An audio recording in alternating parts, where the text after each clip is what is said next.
We've got Robin de Rooij, who set up the new Asia office for SKIM, the global market research firm. And he's got a master's degree in international business from the Netherlands. And Mark Shoebridge, in his role at BiNu, is that right? Have I said it right? Thank you. Manages strategic relationships in the research and rewards product strategy. He regularly speaks on the use of mobiles in emerging markets. They're going to explore the low-end smartphone market. So please welcome Robin and Mark. Thanks.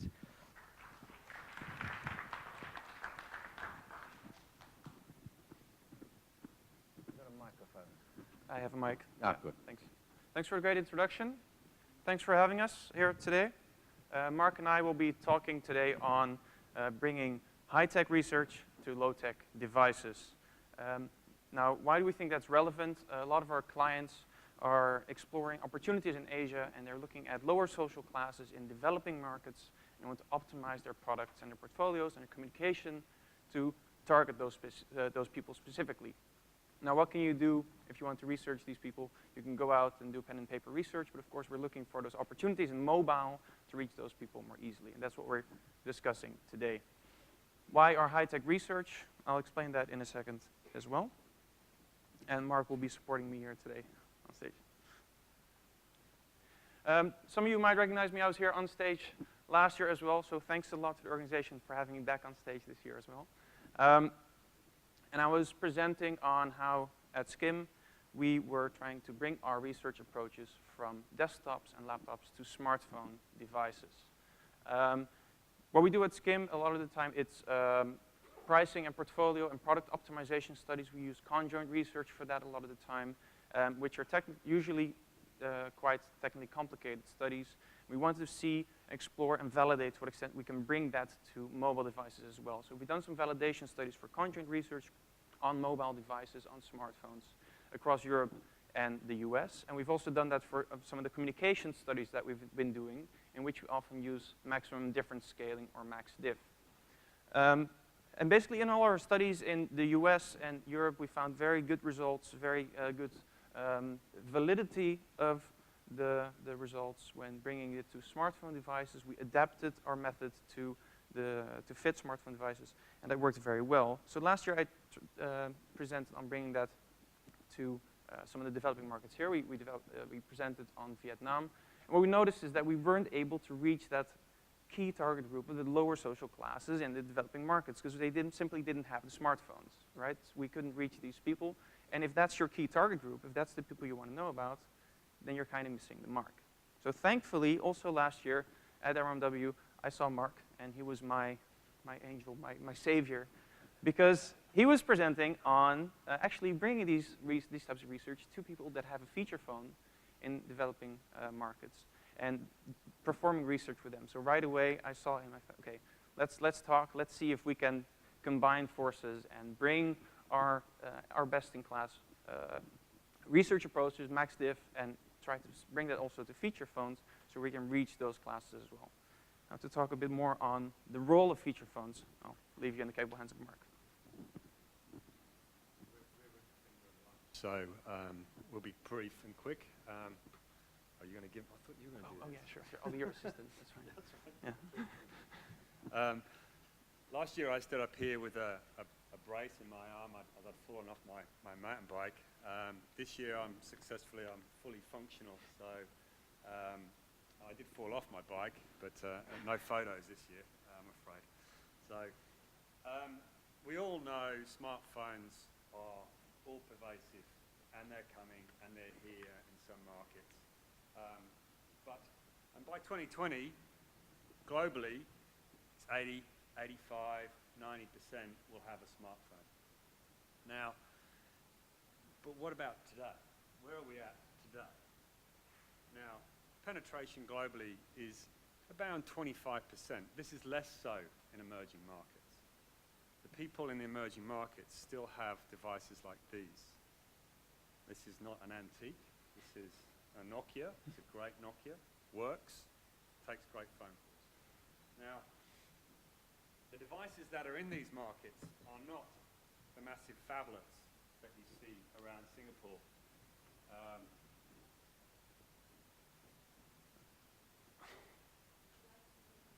No, I'll use this, it's fine. Yeah, hopefully everybody can hear me. So they're not the massive phablets that we see around Singapore. There are smaller devices. There are around 4-inch screens. There are poor performance in terms of display, processor, battery is even less so and less capable than the ones that we have in our hands in Singapore. So, and this is driven by the fact that the affordability of these devices, the smaller they are, the desire to have a smartphone is still present, but they will go with a smaller device rather than a larger device. So in the US, perhaps the biggest single constraint for these people is, you know, we're around in Singapore again, or in Asia and developed markets, where network coverage is 70%. And in India, it's grown 50% up from last year, according to the GSMA. So it's gone from 8% to 12%. Now, that's pretty good. These are accurate stats. So Indonesia, 34% of network coverage. So the challenge still remains, even if you've got a smartphone, can you use it outside a Wi-Fi spot? 2G remains prevalent in India. In India, you buy 2G smartphones, not 3G or 4G, 2G smartphones. So that, imagine browsing the web on a 2G device. Anybody ever tried to do it? I did back in 2000. It wasn't very pleasant at all. So what BiNu does, click the next slide, we shift the processing off the device to our cloud servers. So the device is poor processor, poor memory, poor everything. We use the power of the internet through our Amazon services to deliver an optimized network latency back, removing the network latency back to the devices, therefore providing a better user experience. Okay. So next slide. So BiNu has 2 million active users, predominantly in emerging markets, because that's where these devices are, in 200 countries. And we allow market research agencies to access this audience to do market research, whether that's mobile quant or mobile qual. So I'll pass over back to you. Yeah. Thanks a lot. So what we wanted to do is test if we could bring some of our typical studies to feature phones as well, in this case, or low-end Android devices. Fictional case study, but I'll explain it on the hand of this razor blade for a female razor. That our client would want to position in South Africa and in India. So when you're positioning a new female razor, you could think about what kind of communication you want to use to support that. We could talk about cutting away hairs with your sharp blade, most gentle shave, etc. There's different things we can do. And typically our clients wouldn't come back to us with maybe 4 potential ways of positioning, but up to like dozens of those. So what you typically get if you're asking people to perform a regular ranking on 30 items. People are not going to be able to rank 30 items by themselves, so you're not going to get very good data quality. You're also going to often get, if you use rating scales, for instance, you might get flatliners, you might not get very differentiating results. So what we do is we use maximum difference scaling, in which you chop up that big set of 30 different ways of positioning into smaller subsets and ask a respondent each time to answer what they like best and what they like worst, for anyone who wasn't aware. So we ask people what they like best and what they like worst, and based on some iterations and asking different people different combinations of statements or claims, we can come to a very clear and strong recommendation of what the best positioning would be of your female razor in these markets. So what we did together with BiNu is we tried to reach these females who would be open to buying a female razor in both South Africa and in India. And actually, it's quite a specific target group, especially since we also actually took into account some of the current brands that they might be considering or that they have bought in the past. That really narrows it down to a very specific target group. And what we noticed together with BiNu is it's actually quite difficult to find those people within the user base of BiNu as well, especially since the user base does consist more of men than women. The people that use feature phones the way you do with the BiNu app to access the internet, access online, are more leaning towards men, so it was difficult to reach these people. Another thing that we found is that this is really the lower social classes that we're looking at, even more so than when we did face-to-face recruitment and interviewing. So that's very important for us to take into account. If you're really only focusing on that lower social class, that's perfect, that's great, you can reach those. But if you're also looking at some of the middle social classes, you're going to probably want to recruit them differently, either through regular online or through smartphones. Now, another thing that we ran into is that as we were looking specifically for females, and a lot of the men that are part of that use the BiNu app filled in that they were men and got screened out, and well, that was a bit frustrating because they wanted to participate in the research to earn their credits for calling. So they figured, well, let me just try to pretend to be female and participate in the research. Now, thankfully, BiNu has quality checks in place, make sure that they know who their respondents are, who their users are, so we're able to filter all of those out. But it was really a much bigger problem than, or we still saw it happening a lot more than what we've seen in other types of research. So these are maybe a bit of the teething problems in people using BiNu app and using research on that.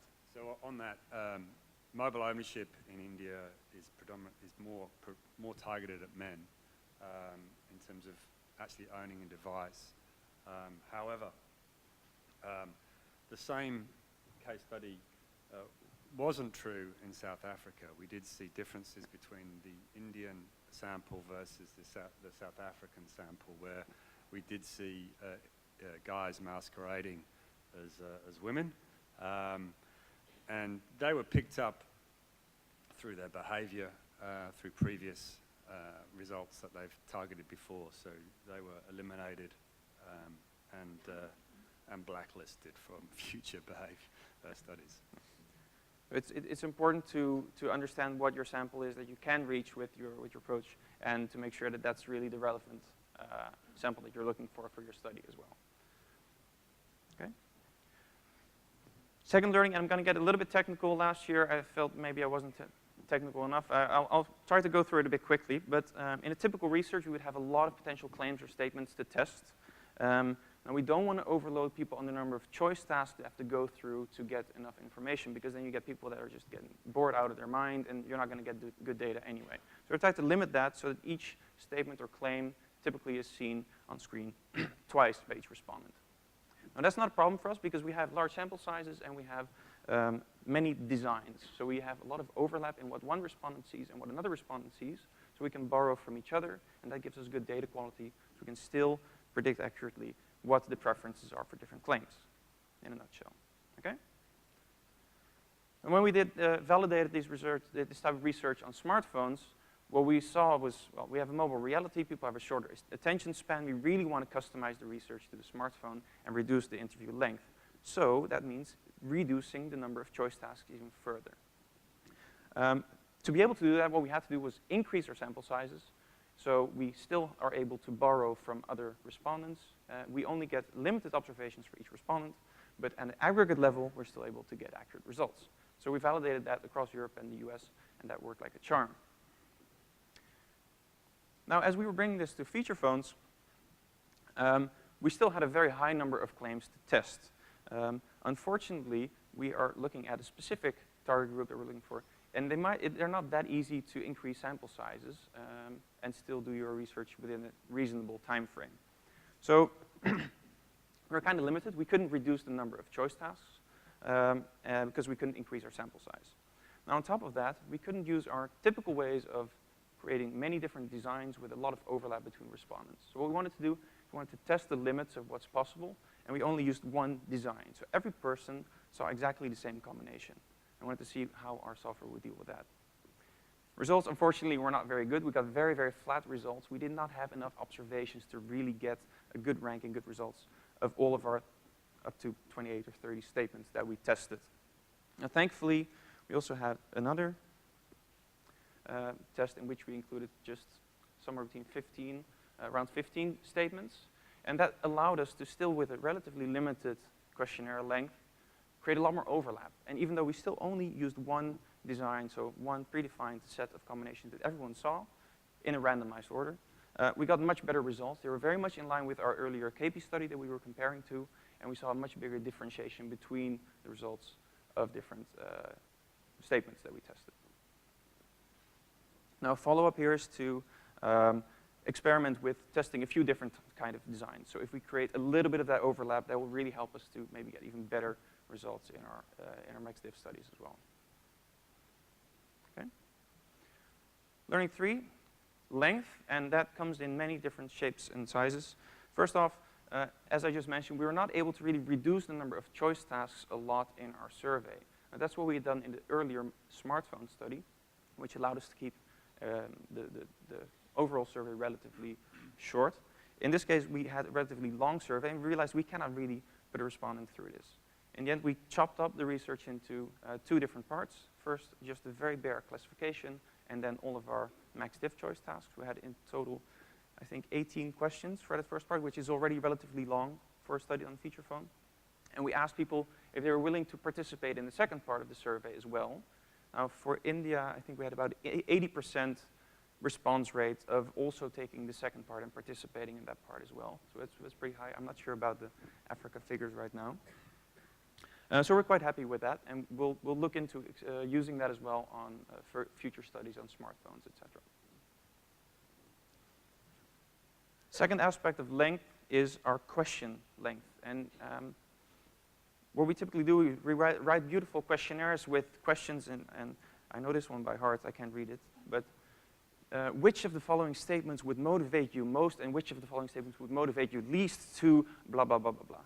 It will never fit on screen, and what we've seen here, that the question length was so long that takes up the whole screen, and you can't even see the answer categories. So we really had to look very carefully at how we could limit question length and also answer category length for these devices that have limited real estate, basically, on screen. And finally, the length of responses of our respondents. This is an open-ended question that we asked on why they like certain claims or statements better than others, and you just got a lot of gibberish. Like, we're used to seeing this, obviously, but we got more of it on feature phones. Basically, you need to make sure that if you're doing a study like this on feature phones, don't expect them to go into detail on exactly why it's a small device. Maybe some of you remember text messaging on these devices yourself. You didn't want to write long stories there. I mean, I think a word I think you'll probably hear over and over again from people standing at the up here is that my perspective from a technology provider to the research community, the crutch of the long survey cannot be transferred to mobile, even less so to feature phones. But if you start going over 10, 12, 15 questions, then people are going to turn off, and people are just not going to complete. You'll see high failure rates. So I implore you, shorter surveys, please. Talk to your customers. Shorter surveys. Okay. Then the fourth learning, and I think a lot of you have been looking forward to this one, costs and timings. Now, in this case, as I mentioned, we're looking for a very specific target group, and we found it was difficult to get to them. So our questionnaire, or sorry, our fieldwork study in a traditional KP research took about 2 weeks, including setup and getting the data from our panel, from our fieldwork partner. In this case, with the mobile study, they also took about 2 weeks. But if we know that we can target a more general sample, we would have been able to increase the speed of fieldwork considerably. Now, we did see that we were able to cut costs, but that also goes hand in hand with that shorter survey length. So, for instance, about 5 minutes versus the 20-minute survey that we had originally. So we get less depth of your data, but cheaper, and with the potential of executing it far more quickly. So recommendations. First off, let me say that even though we've limited ourselves very much to only using one design and having every respondent see the same trade-offs and the same sets of statements, we were able to get valid results as long as we don't try to push and include too many different claims and statements in our research. So we are able to get valid results here. But of course, there are some limitations. So first off, use it for tactical purposes. If you're talking about a communication study like this, the limited number of essential claims that you want to compare for that target group. Use it for quick insights, not extensive stories. You won't be able to dig very deep into why they prefer certain statements or claims over others. Make sure that you know what your sample is going to have to look like and that that fits with the people you're able to reach using this approach. And finally, use this to target only the lower social classes. As these are the only ones you're able to reach on the feature phones, either if you know that this is the only target group you're interested in, or if you do it as part of another study. So part of the study will be on feature phones, and other target groups can be reached through other means. That's it for us. Thank you very much.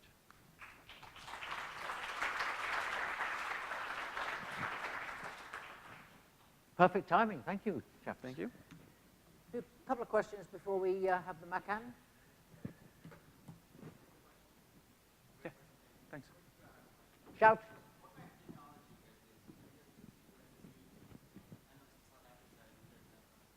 A lot of people take surveys on USSD. I think this is a question for Mark. That's a misnomer. People don't take surveys on USSD. USSD is a very low-level technology that needs to be adapted and changed for each particular telco provider. What we've done is built a mobile client, an app, if you like, that installs on the device, and people download the application and install it on the device to consume content, and we offer them the capability to take surveys as a part of that experience. One more question.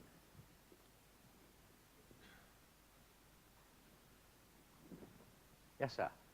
Run, run, run. Hunger is setting in, you know. Exactly. Don't want to keep you from lunch.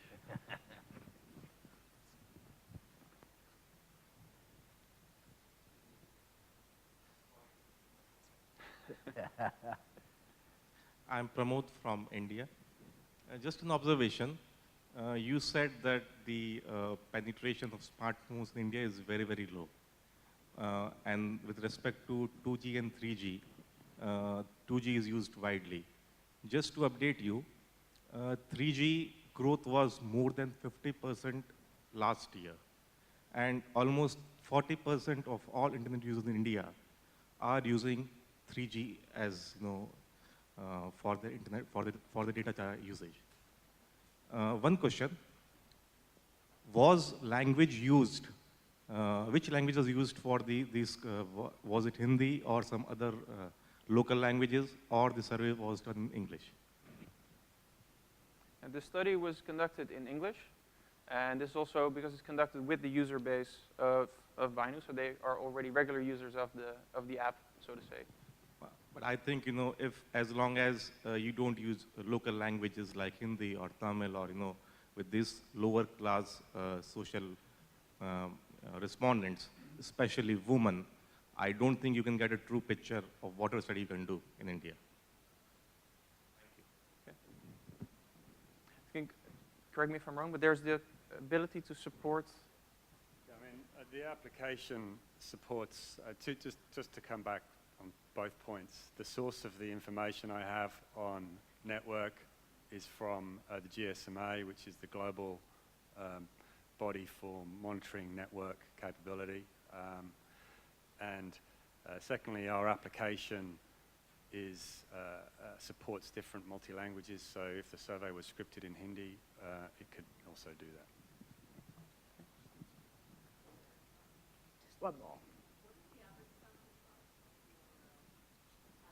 Average sample size.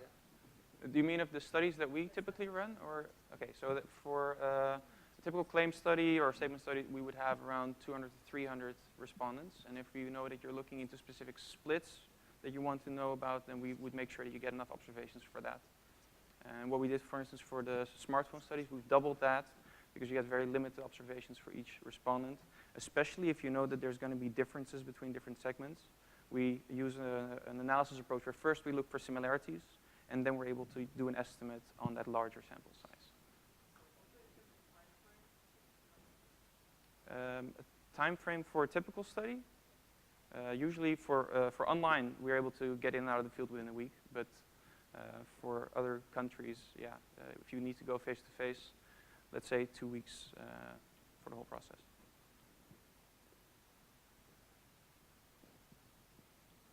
Yeah. Spot on time for lunch. Perfect. See you this afternoon. Thanks. Thanks very much. Thanks. Good one.